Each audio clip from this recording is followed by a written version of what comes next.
বন্যা পরিস্থিতির আরো খবর জানাবো। মৌলভীবাজার থেকে আমাদের সহকর্মী সালে এলাহি কুঠি যুক্ত হচ্ছেন আমাদের সাথে। সালে, আপনি নিশ্চয়ই যুক্ত হয়েছেন।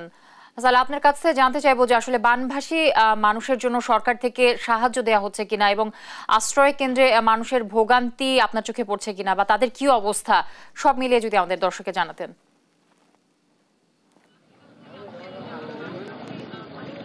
ধন্যবাদ। আপনি যেমনটি বলছিলেন যে মৌলভীবাজারে যে 60টি উপজেলার 47টি ইউনিয়নের প্রায় 474টি গ্রাম ইতিমধ্যে প্লাবিত হয়েছে। মনু নদীর বিপদসীমার 41 সেন্টিমিটার উপর দিয়ে প্রবাহিত হচ্ছে এই মুহূর্তে, এবং দোলই নদীর পানিতে এবং মনু নদীর পানিতে মৌলভীবাজারের মাতারকাপন এলাকা সেটা প্লাবিত হয়েছে। মাতারকাপন এলাকার সেবেরকুনা সহ বিচ্ছিন্ন এলাকা প্লাবিত হয়েছে। আমি আছি এখন মৌলভীবাজারের মাতারকাপন এলাকার শমশননগর রোডে। শমশননগর রোডের সাথে যে মৌলভীবাজার কমলগঞ্জের যে অবস্থা সেটা বিচ্ছিন্ন হয়ে পড়েছে। এখন মানুষের যাতায়াতের অনেকটা দুর্ভোগ হয়েছে এবং বাজার হাট সহ সব কিছু প্লাবিত হয়েছে।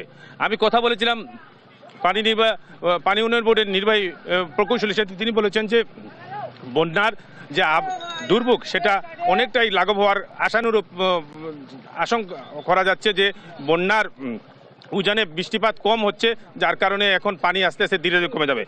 আপনাকে একটা বিষয় জানাতে চাই যে মৌলভীবাজারের যে মনু নদী যে দিকে বাংলাদেশে প্রবেশ করেছে আমাদের রেলওয়ে ব্রিজ, সেখানে অতিমধ্যেই পানি বিপদসীমার নিচে নেমে গেছে, কিন্তু মৌলভীবাজারের চাঁদনীঘাট এলাকায় পানি বিপদসীমার 42 সেন্টিমিটার উপর দিয়ে প্রবাহিত হচ্ছে।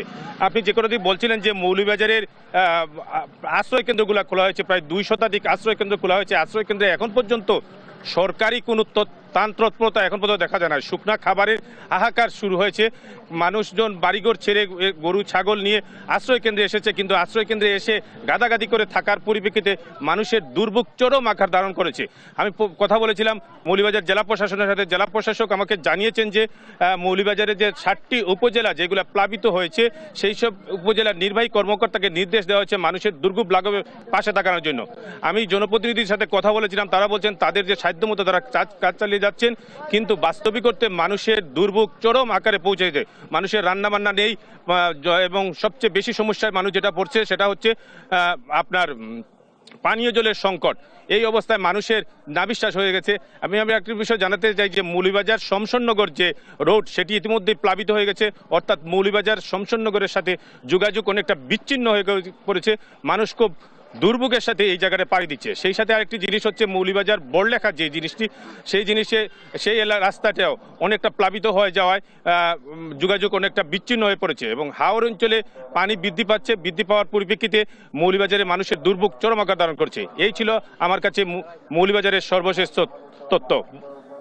আমাদের সহকর্মী সালে এলাহি কুঠি যুক্ত হয়েছিলেন মৌলভীবাজার থেকে। এবার যাব সুনামগঞ্জে আছেন আমাদের সহকর্মী মেহেদি হাসান। মেহেদি, আপনার কাছে আমার একই প্রশ্ন থাকবে, আসলে বানভাসী মানুষের জন্য সরকার থেকে কোনো সাহায্য দেওয়া হচ্ছে কিনা, বা যারা বানভাসী আছেন তাদের কি অবস্থা দেখছেন, আশ্রয় কেন্দ্রে মানুষের ভোগান্তি আপনার চোখে পড়ছে কিনা, সব মিলিয়ে জানাবেন। যদি আপনাকে প্রথমেই জানাই যে আপনি নিশ্চয়ই দেখতে পাচ্ছেন যে সুনামগঞ্জের এখনের বর্তমানে কিছুক্ষণ হলো রৌদ্রোজ্জ্বল আবহাওয়া, যে আবহাওয়ার কারণে মানুষ একটু শান্তিতে আছেন, যে মনে করছেন যে এই আবহাওয়া যদি ঠিক থাকে তাহলে হয়তো পানি বা দুর্ভোগ, বন্যার যে দুর্ভোগ আছে অনেকটাই কমে যাবে।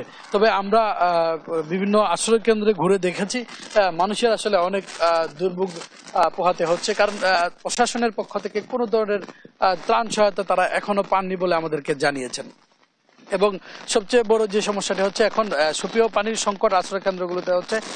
তবে আমরা কথা বলেছিলাম সুনামগঞ্জ জেলা প্রশাসনের সাথে, তারা আমাদেরকে জেলা প্রশাসক রাশেদ ইকবাল চৌধুরী তিনি আমাদেরকে জানিয়েছেন যে ইতিমধ্যেই সকল উপজেলা নির্বাহী কর্মকর্তাদের নির্দেশ দেওয়া হয়েছে যে আশ্রয় কেন্দ্রের মানুষজন উঠেছেন তাদেরকে শুকনো খাবার এবং সুপেয় পানি পৌঁছে দেওয়ার জন্য, এবং যারা এই পানিবন্দী অবস্থায় আটকে আছেন তাদেরকে উদ্ধারের জন্য নির্দেশ নির্দেশ দেওয়া হয়েছে।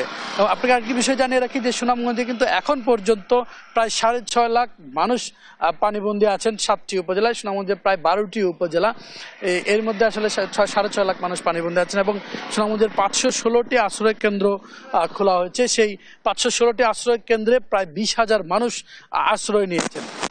এবং এই যে সরকারিভাবে কোনো ত্রাণ না দেওয়া হলো, এবং স্থানীয় পর্যায়ে আমরা কিন্তু অনেক জনপ্রতিনিধিকেই দেখছি যে ত্রাণ নিয়ে আশ্রয় কেন্দ্রে যেতে, তবে এটি আসলে খুবই অপ্রতুল্য। তো এবং আমরা কথা বলেছিলাম পানি উন্নয়ন বোর্ডের নির্বাহী প্রকৌশলী মামুন হলাদারের সাথে। তিনি আমাদেরকে জানিয়েছেন আগামী 48 ঘন্টা ভারী থেকে অতি ভারী বৃষ্টিপাত হতে পারে, যার ফলে সুনামগঞ্জে বন্যার পরিস্থিতি আরও অবনতি হতে পারে। এবং বর্তমানে সুনামগঞ্জের সুরমা নদীর পানি বিপদসীমার 26 সেন্টিমিটার উপর দিয়ে প্রবাহিত হচ্ছে। এই ছিল আমার কাছে সুনামগঞ্জ থেকে বন্যার সর্বশেষ তথ্য। জ্যোতি।